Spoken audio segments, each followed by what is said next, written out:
അതെ, നമുക്കിന്നൊരു garlic chicken ഉണ്ടാക്കിയാലോ. കുറച്ച് സോൾട്ടും പെപ്പറും ഇട്ട് ചിക്കൻ നല്ലതായിട്ട് മാരിനേറ്റ് ചെയ്തെടുക്കണേ. അതൊരു 180 ടെമ്പറേച്ചറിൽ 20 മിനിറ്റ്സ് നമുക്ക് എയർ ഫ്രയറിൽ വെച്ച് കുക്ക് ചെയ്തെടുക്കാം.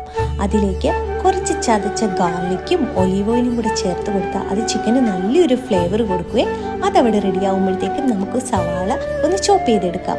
എന്നിട്ടൊരു പാൻ വെച്ച് പാനിൽ കുറച്ച് എണ്ണയും ബട്ടറും ചേർത്ത് കൊടുത്ത് അത് നന്നായിട്ട് ചൂടായി വരുമ്പോഴത്തേക്കും നമുക്ക് ചോപ്പ് ചെയ്ത് വെച്ചിരിക്കുന്ന ഗാർലിക് ചേർത്ത് കൊടുക്കണം. ഗാർലിക്കിൻ്റെ പച്ചമണം മാറി വരുമ്പോഴത്തേക്കും നമുക്ക് സവാള ചേർത്ത് കൊടുക്കാം. കുറച്ച് പെപ്പറും കൂടി ചേർത്ത് കൊടുക്കണേ. അത് രണ്ടായി സോട്ടായി വരുമ്പോഴത്തേക്കും നമുക്ക് ഫ്രഷ് ക്രീം ആഡ് ചെയ്ത് കൊടുക്കണം.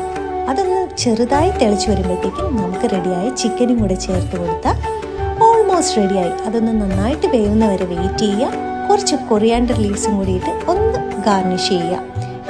It's finally ready to serve. നല്ല ചൂട് പൊറോട്ടയുടെ കൂടെ.